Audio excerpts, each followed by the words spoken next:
ഒരു സന്യാസ വസ്ത്രം യുദ്ധസ്മാരകമായി മാറിയതിൻ്റെയും രാജ്യസ്നേഹത്തിൻ്റെ വലിയ ഉദാഹരണമായി തീർന്നതിൻ്റെയും കഥയാണ് ഇന്ന് പറയാൻ പോകുന്നത്.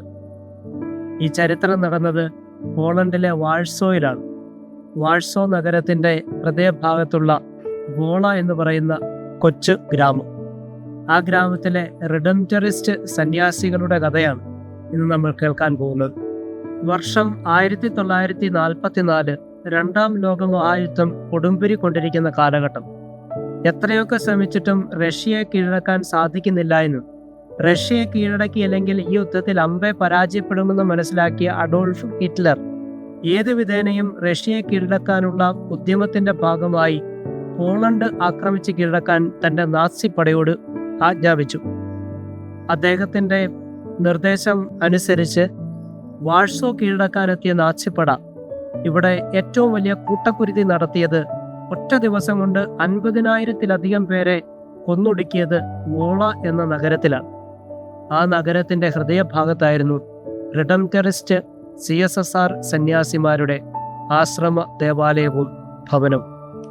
വാഴ്സോ നഗരം കീഴടക്കാനായി നാസിപ്പട എത്തുന്ന വിവരമറിഞ്ഞ് ആശ്രമത്തിലെ സന്യാസിമാരെല്ലാവരും നഗരത്തിലുള്ള അശരണരെയും പാവപ്പെട്ടവരെയും, പ്രത്യേകിച്ച് വൃദ്ധരെയും കുട്ടികളെയും സ്ത്രീകളെയും തങ്ങളുടെ ആശ്രമത്തിനുള്ളിൽ ഒളിപ്പിച്ചു.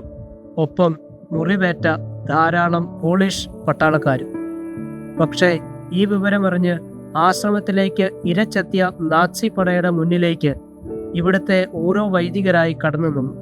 ഏകദേശം 30ഓളം വൈദികർ ഈ ആശ്രമ ദേവാലയത്തിലുണ്ടായിരുന്നു. അവരോരോരുത്തരും നാസി പടയുടെ മുന്നിലേക്ക് ഇറങ്ങി നിന്നിട്ട് പറഞ്ഞു, ഇവിടെ ഞങ്ങൾ മാത്രമേ ഉള്ളൂ. നിങ്ങൾക്ക് വേണമെങ്കിൽ ഞങ്ങളെ കൊന്നിട്ട് ഇവിടെ നിന്ന് പോകാം. അത് പറയുമ്പോൾ ആ പാവങ്ങളുടെ മനസ്സിലുണ്ടായിരുന്ന ചിന്ത തങ്ങൾ കൊല്ലപ്പെട്ടാലും അകത്തുള്ള നിസ്സഹായരായിട്ടുള്ള ആ മനുഷ്യർ രക്ഷപ്പെടുമല്ലോ എന്നായിരുന്നു. പക്ഷേ സംഭവിച്ചത് മറിച്ചായിരുന്നു.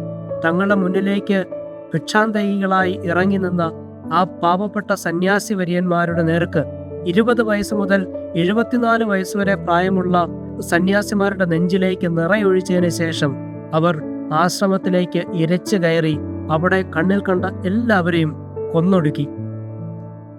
വളരെ ക്രൂരമായ ഒരു നരവേട്ടയായിരുന്നു പോളണ്ടിലെ വാഴ്സോ നഗരത്തിലെ വോളയിൽ അന്ന് നടന്നത്. 1944 ഓഗസ്റ്റ് 6-ാം തീയതി.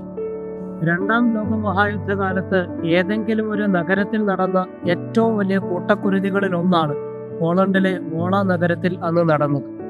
കൊല്ലപ്പെട്ടതിലും എത്രയോ അധികം പേർ യുദ്ധത്തടവുകാരായി ജർമ്മനിയിലേക്ക് നാടുകടത്തപ്പെട്ടു. പക്ഷെ നമുക്കറിയാവുന്നതുപോലെ ഹിറ്റ്ലറിനും നാസി പടയ്ക്കും അധികമൊന്നും പിടിച്ചു നിൽക്കാനായില്ല. മാസങ്ങൾക്കുള്ളിൽ അവർ യുദ്ധം പരാജയപ്പെടുകയും എല്ലാം നഷ്ടപ്പെട്ട് നാടുകടത്തപ്പെട്ട പോളിഷ് ജനത അവരുടെ സ്വദേശത്തേക്ക് മടങ്ങിയെത്തുകയും ചെയ്തു. തകർന്നു പോയതൊന്നൊന്നായി അവർ തിരിച്ചു പിടിച്ചു. തകർന്നു വീണ കെട്ടിടങ്ങളും ജീവിതങ്ങളും കെട്ടിപ്പടുക്കുന്നതിനിടയിൽ അവർ ആ പാവപ്പെട്ട സന്യാസികളെ മറന്നില്ല. ഏറ്റവും മനോഹരമായ യുദ്ധസ്മാരകങ്ങളിലൊന്ന് ആ സന്യാസിമാരുടെ സന്യാസ വസ്ത്രത്തിന്റെ മാതൃകയിൽ അവർ വോള നഗരത്തിന്റെ മധ്യത്തിൽ തന്നെ സ്ഥാപിച്ചിട്ടുണ്ട്. തങ്ങൾക്ക് വേണ്ടി ശത്രുക്കളുടെ നിറതോക്കിന് മുന്നിലേക്ക് ഇറങ്ങി നിന്ന ആ പാവപ്പെട്ട സന്യാസിമാരോടുള്ള അകമഴിഞ്ഞ കടപ്പാടോടുകൂടി തങ്ങളുടെ ജീവിതം മുഴുവനും അപരന്റെ നന്മയ്ക്കായിട്ട് വിട്ടുകൊടുക്കുന്ന സന്യാസിമാർ തങ്ങളുടെ ജന്മഭൂമിയെ എത്രമാത്രം പ്രാധാന്യത്തോടു കൂടിയാണ് നെഞ്ചോട് ചേർക്കുന്നതെന്ന് ഈ നിണമടഞ്ഞ സന്യാസ വേഷധാരികളുടെ ചരിത്രം നമുക്ക് പറഞ്ഞു തരുന്നുണ്ട്.